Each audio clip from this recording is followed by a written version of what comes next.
to introduce Mr. Fred Lazarus IV, President Emeritus of Maryland Institute College of Art. President Lazarus.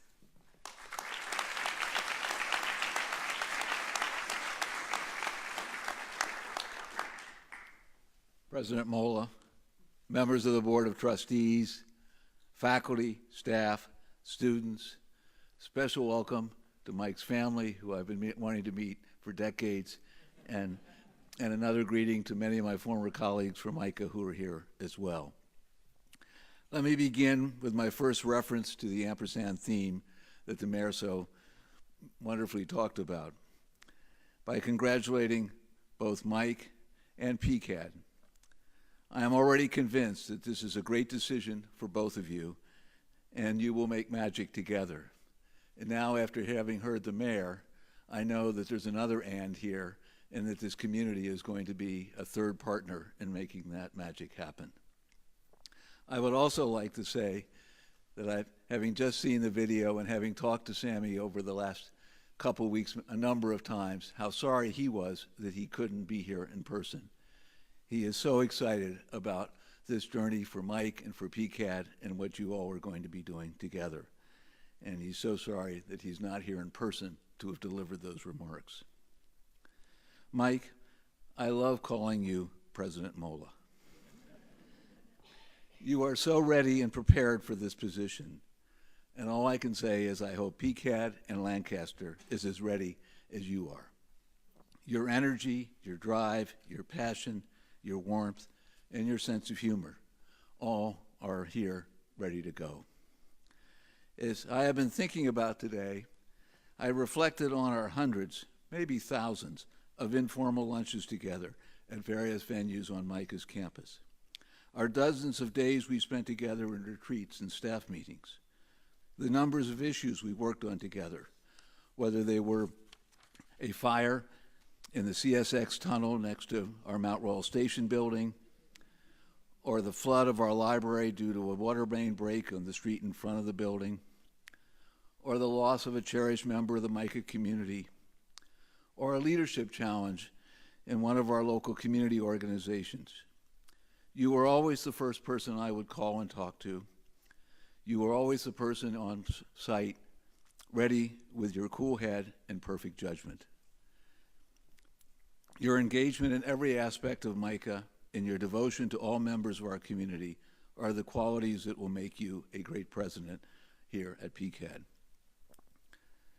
When I first heard from Mike what the theme was for the installation ceremony, I thought how appropriate it was for both Mike and for where art and art education are today. Over 2.5 decades ago, when Mike and I began working together at the Maryland Institute College of Art, that colleges and art colleges across the country were very different places. So were our students and their desires and expectations. Also, the relationship between our colleges and their communities was also very different. Over the past 25 years, we in higher education have learned a lot, and our colleges have changed immensely. In those days, we felt, just as the mayor was saying, that leaders had to make tough choices. We believed that we had to focus our efforts, that we could only do a few things really well. And if we did those, that was enough and we would be successful. However, we have learned over time that this is not the case. This is not what being an educator is all about, nor did it provide our students with what they needed for their lives and for their careers. It became clear that we could not focus on just fine arts or design. We could not think of our studio programs as separate from our commitment to academics. We could not see ourselves as separate from our communities. And the focus of our students, our focus on our students had not only to be on the whole student, but also on what that student would become after they graduated and how they would pursue their life then. All of this made our jobs filled with more and more ampersands. We could not make choices we once thought we could. We could not think of some of these areas as extracurricular or tangential to our missions as colleges. They became all core to our mission and our daily lives as educators. They also were not separate silos within our institution, but all had to be integrated into each other in the development of the student.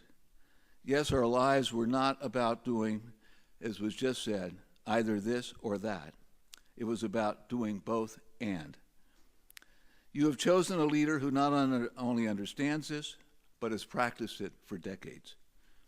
His different roles through the past years have prepared him to work with you.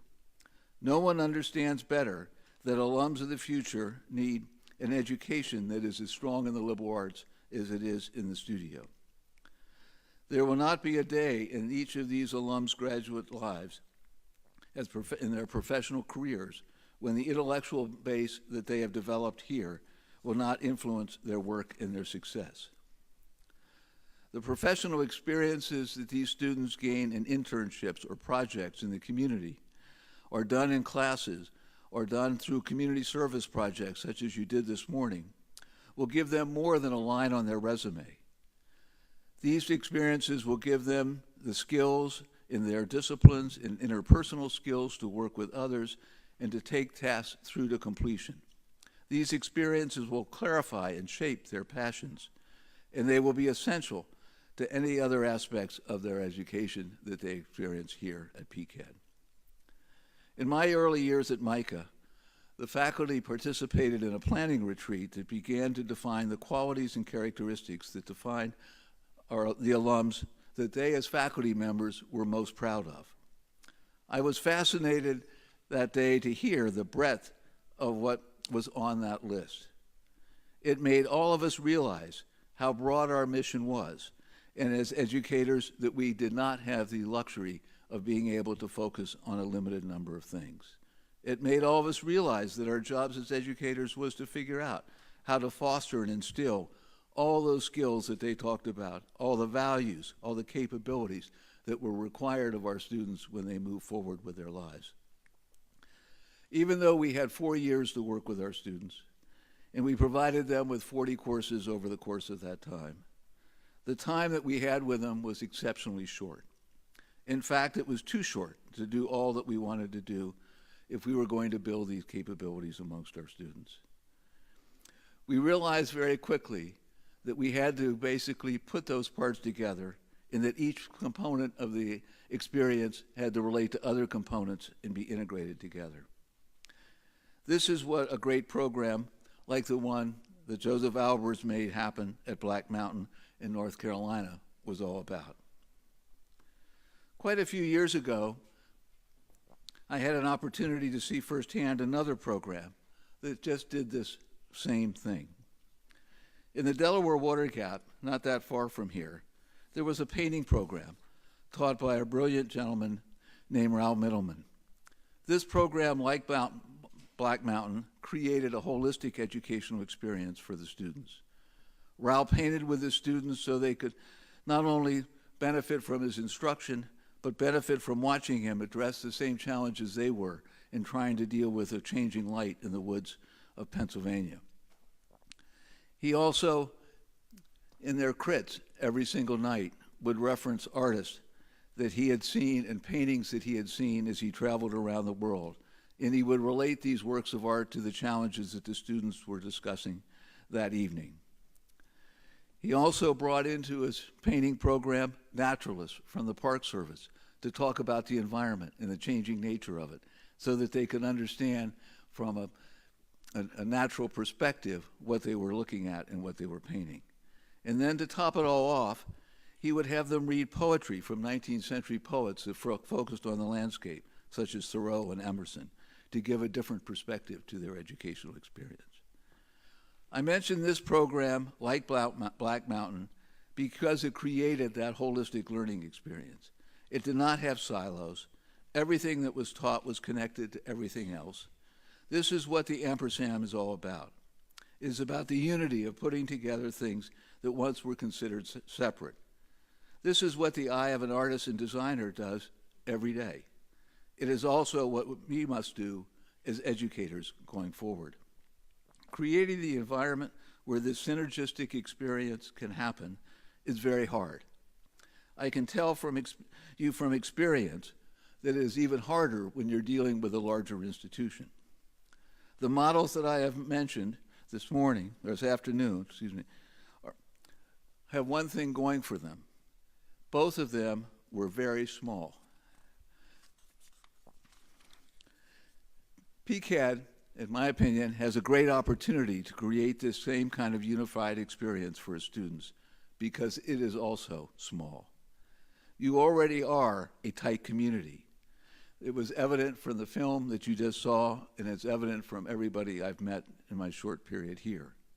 You are situated in a city and a community that is also small, small enough to fully engage as a partner, but large enough to provide great resources for the college and its students. It is exciting to think about the student development that can happen in this place and at this time as you evolve in the years ahead. Too often in higher education, each of us focuses on his or her role, always trying to do our best, but not thinking about how we connect to the work that others are doing. Too often we think the resources that are going to others should be coming your way instead. For me, this siloed approach all goes away when we look through the lens which is that of the student, and how we are instilling all the skills that our faculty were talking about in that retreat many, many years ago. These skills, capacities, and qualities are what will make them successful and satisfied with their lives as graduates. This is Mike's perspective. It is his perspective on the world. It is his perspective on the students.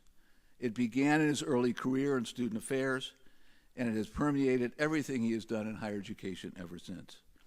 This is the perfect place for Mike. I am confident that this will be a place with his leadership that will bring together all the forces to make it a very special place for the students today and in the future. PCA&D and Mike Molla, President Molla, I again congratulate both of you. Together, you will have a fantastic future, and I cannot wait to see it unfold. I cannot wait to see its impact on the community of Lancaster, and thank you for letting me be a part of this moment with you. Thank you.